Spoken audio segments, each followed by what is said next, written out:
This is unboxing of a telescope related item. I think it's a diagonal, but let's open and see. Okay, I have removed the package. As you know, we are during the coronavirus lockdown, so I'm trying to be keeping safe everything.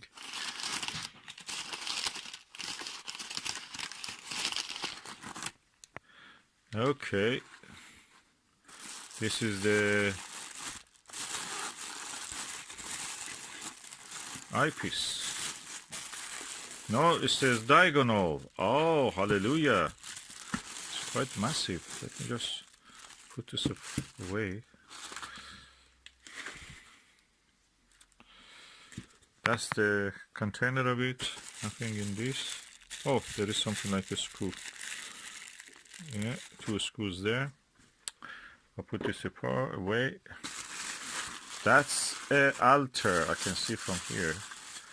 That is an Altair. I will disinfect it with the alcohol before using, but anyway, at the moment I will disinfect this surface also.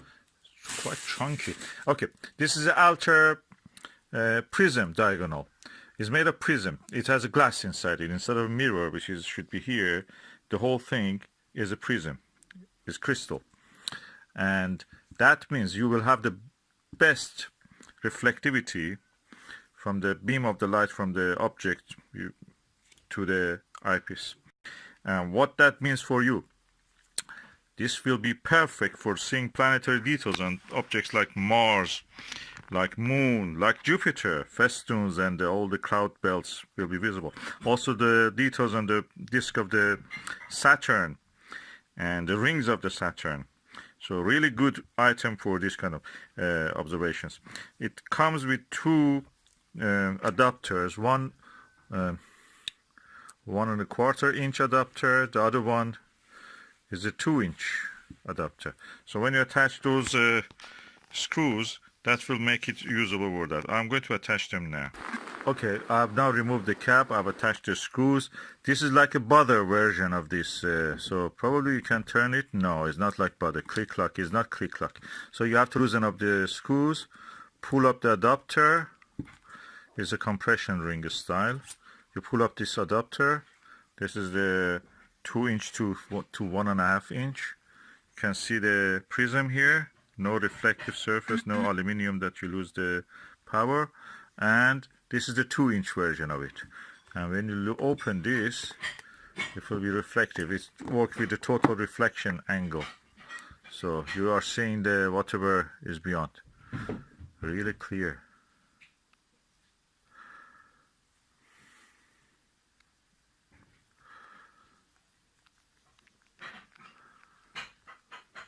Does it introduce any chromatic aberration? Maybe not. I have to test it in real situations. But so far so good, and really good value. The wholesale value, the retail value of this is around £200, 185, 125, depending on the stock of that the seller has. I bought it from eBay, so cheap, quite cheaper. £60, I think. And it's a good addition to my eyepiece and telescope range, so I can just have a good planetary view with planetary eyepieces that I'm using. So, Altair Astro, Altair Prism Diagonal. The screw of it will cost you £2 at least if you want to buy that. And the cap, definitely £1, £2, depending on the grid. And this adapter on its own, £5 probably. Okay, I have disinfected it with this cheap perfume that I have, contains alcohol, of course, as you know, eau de cologne. Now I'm going to measure the weight of it.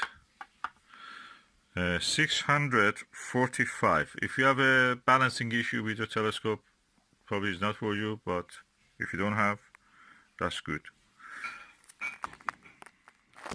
I mean, is that you cannot use it obviously in the Newtonian. Newtonians don't need this. You need this for Schmidt-Cassegrains, and you need this for refractors.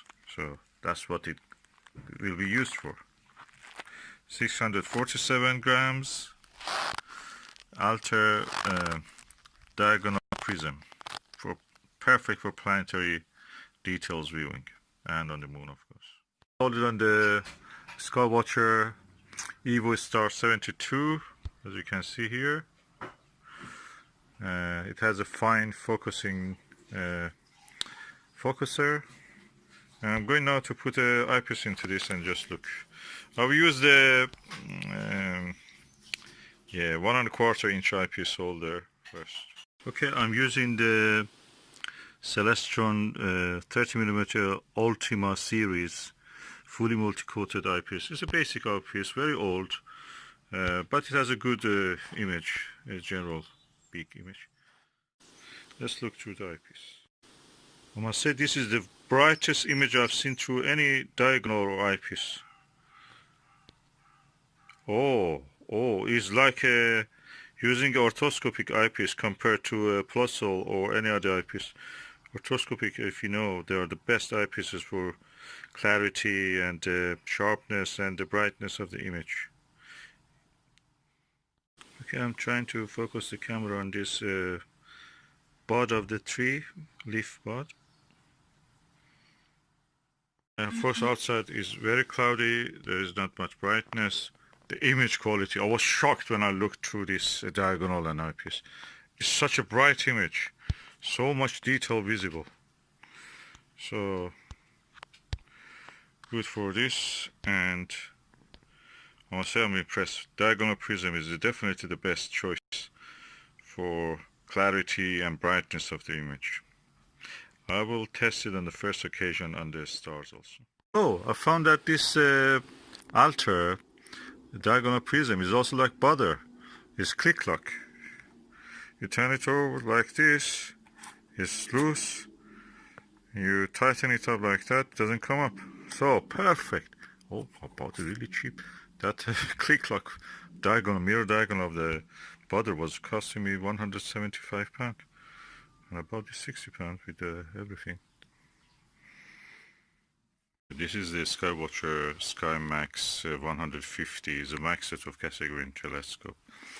I have a Media LX200 and I looked through it also. That's very optically superb. This max setup is as good as that.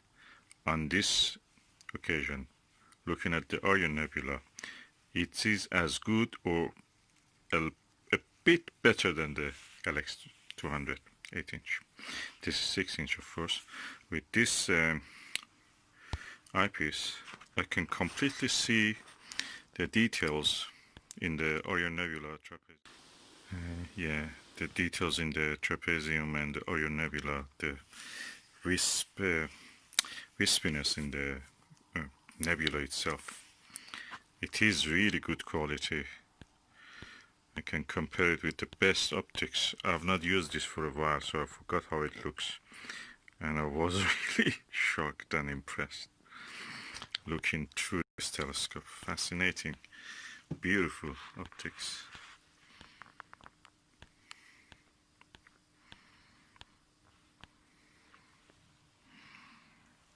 And it's outside is not even completely dark yet, so and not many objects are yet visible. I can make sure this is not very dark sky yet. And as you can see, we have light pollution. We are during the lockdown, COVID-19, coronavirus. So, impressive. The stars look pinpoint, and I can see the dark lanes and the wispiness and the feathery structures in the nebula itself, which I only saw with the LX200 in some occasions. I remember now why it is looking so crisp and sharp and bright, the image of the Orion Nebula, and it can show all the stars of the trapezium. The reason is not the eyepiece or the telescope just itself. Today I received my Altair diagonal prism.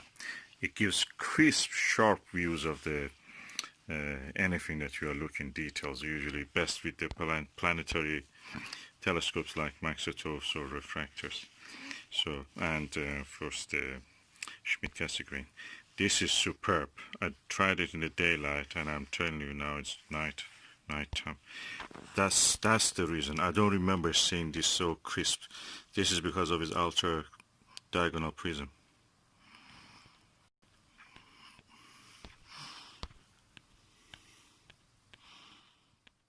Always when I'm looking at the Venus, I see chromatic aberration, no matter what telescope I use, except with a little bit with the Schmidt-Cassegrain.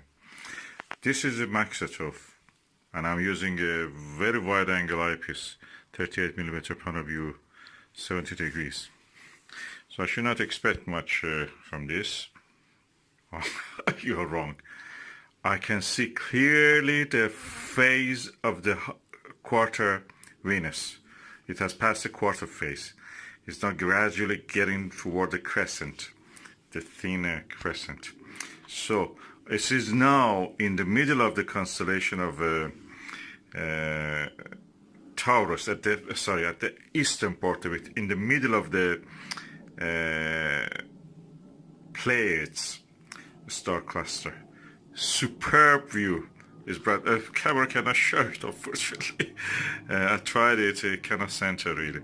But that is superb view. Venus is almost yellowish, and the stars of the Pleiades are beautiful. Beautiful. It's never seen such a thing.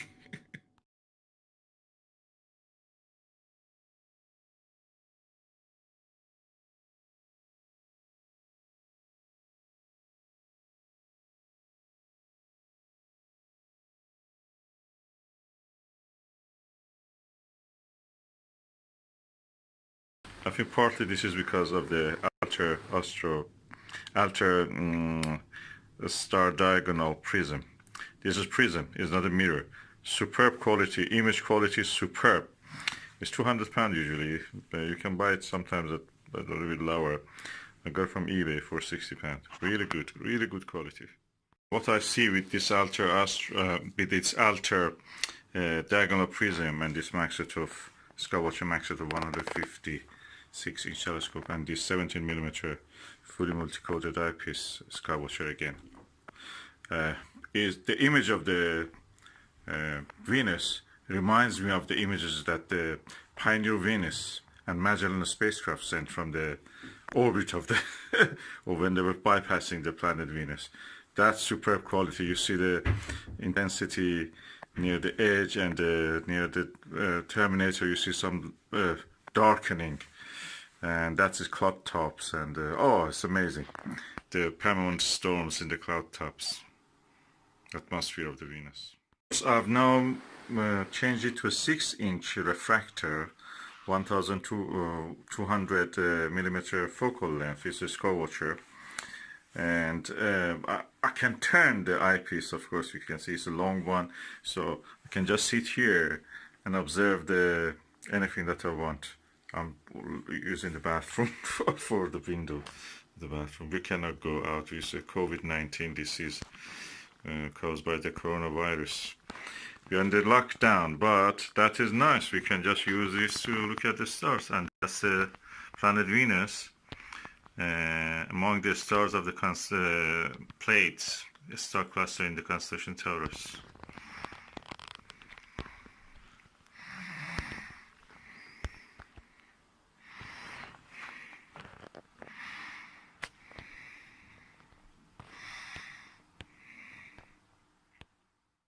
Practically I'm sitting and the eyepiece is facing me.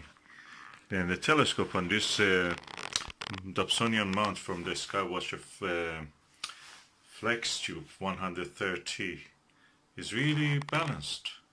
This telescope with the eyepiece and everything is around 10 kilograms with this diagonal also. And I just sit here and can just directly look horizontally. This is the bathroom.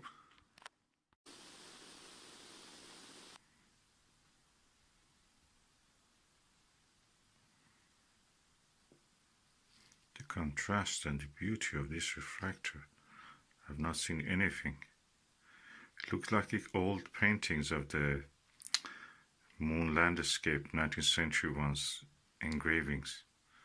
You can see why they draw them like that. These refractors are so contrasty.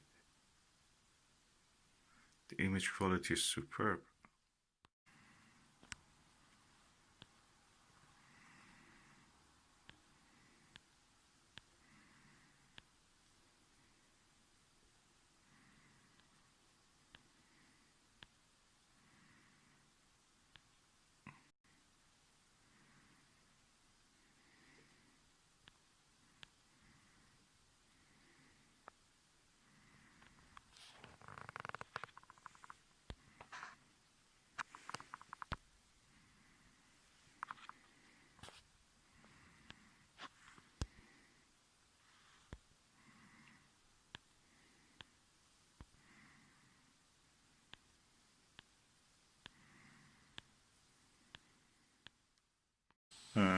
I think I am the most comfortable astronomer in the universe.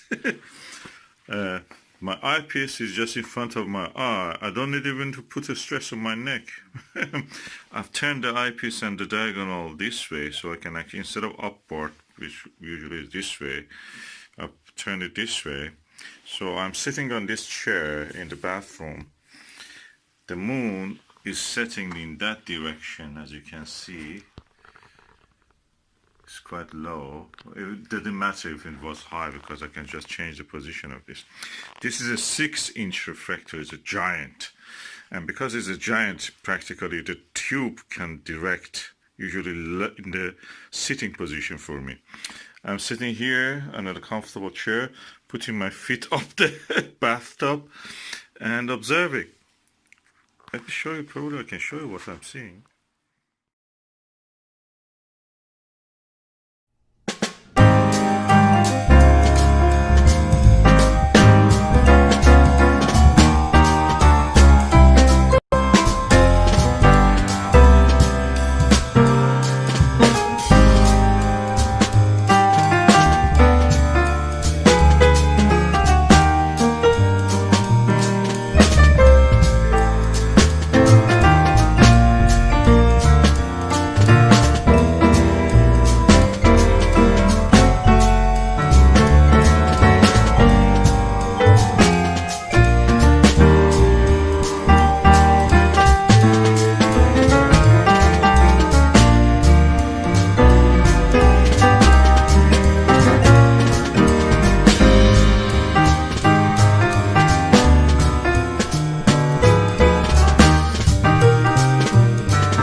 Although it is daylight, I have changed the setting of the video so it looks darker than what it actually is.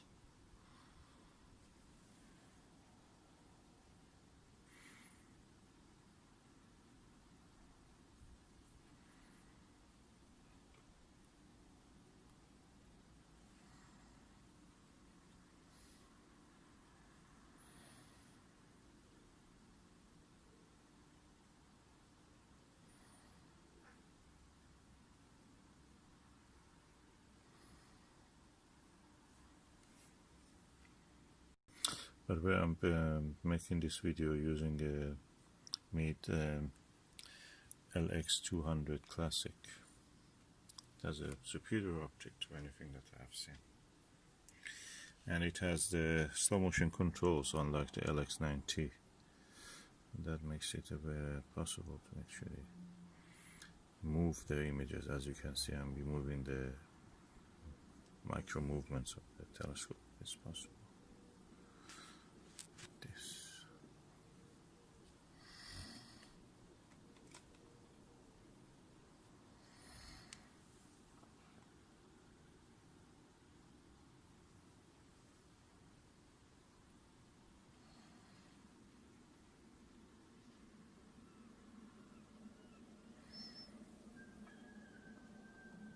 Yeah, the cuckoo always singing.